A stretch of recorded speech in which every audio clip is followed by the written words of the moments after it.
Hello guys, good morning, good evening, or good night, whatever. So guys, karon ang akong mga alagang mumunting halaman dito, I have to transfer them, change soil. I have here this one for potting because namatay na guys, they are all dead. I have to change the soil. Look at my cutie orchids, dead. So I have to change the soil, and I have here little succulent, mini succulent. Mamamatay na rin guys. And look at this one dying. That's why I have to change the soil. But this cactus is surviving. It becomes longer. So, need to change the soil. Now, I will use this cactus, palm, and succulent potting mix. So I will remove the soil. This is another cactus.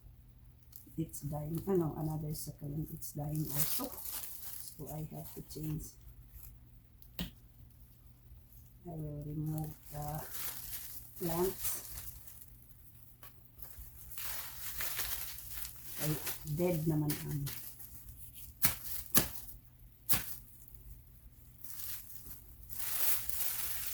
Dead naman talaga ang soil. Wala na, no more vitamins in the soil. So I have to put a little bit from here.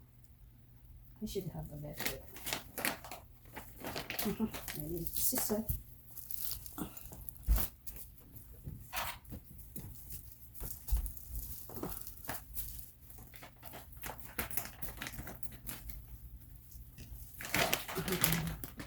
Let's see, so wait, this is good. So this is good kind of soil. See guys, parang malambot, so it's soft, so plants roots can go through. Then after that, loosen root ball and place plant in pot. So it's really dry kaya namatay siya. So loosen daw. Tanggalin ang mga mga dead na soil.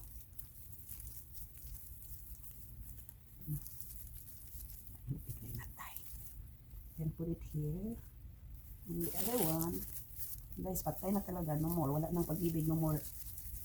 Because the owner did not take care of this also. Always busy. But today, I think of changing soil. Okay. Sana mabuhay sila naman.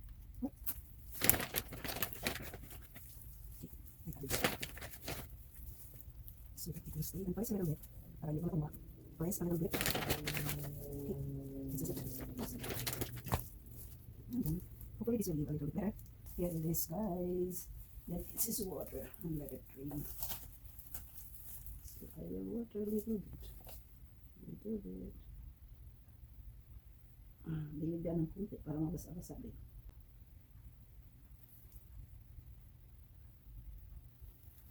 Okay, done. Done for you. So next will be this.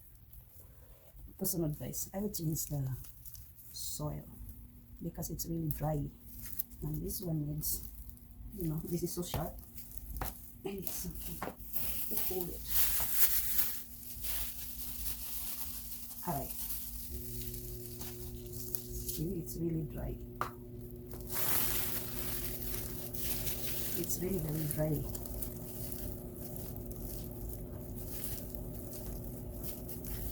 I'm going to change the soil because it becomes so hard and maybe no more vitamins, nutrients in it. So just loosen the soil so that the roots will be free from this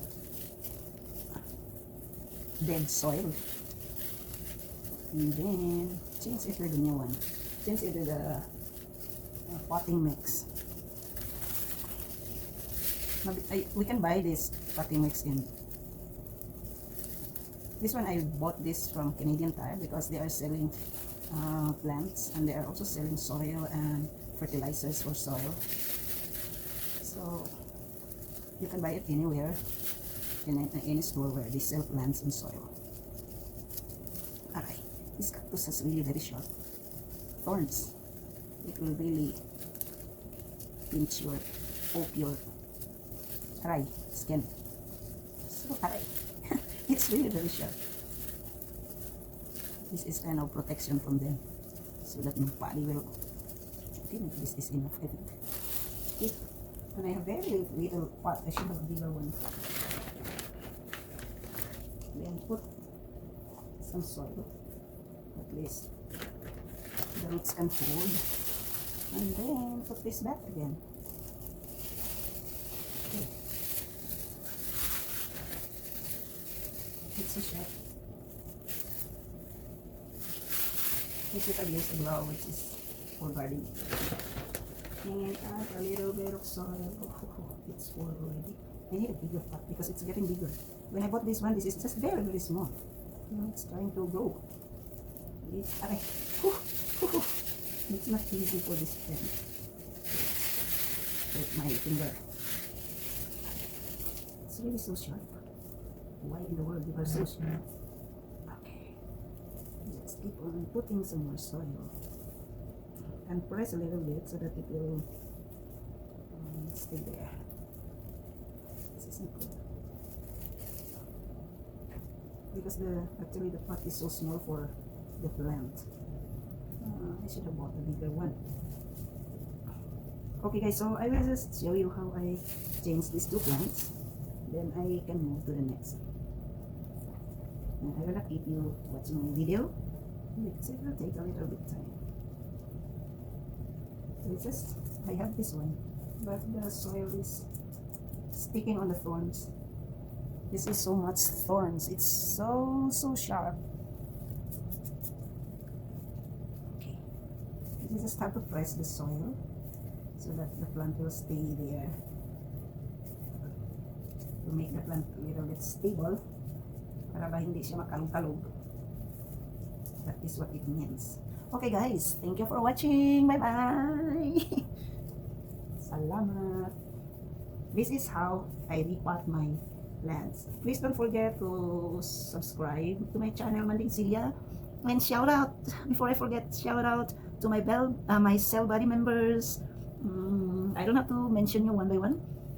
And shout out to my Cell Angels members, to Kachika ni Manding, a very small group with very good people. I really appreciate you being in my very small group. Just like I love my group. It's a small group, but I love the members. Thank you so much for being with me and for supporting my channel. And thank you for those who are following me, who are attending my live streams, those super chatters, all the channel members, and those who give me thumbs up during my LS. Thank you everyone. And those who keep on viewing my videos. Thank you so much. Bye bye. This is Manding Celia.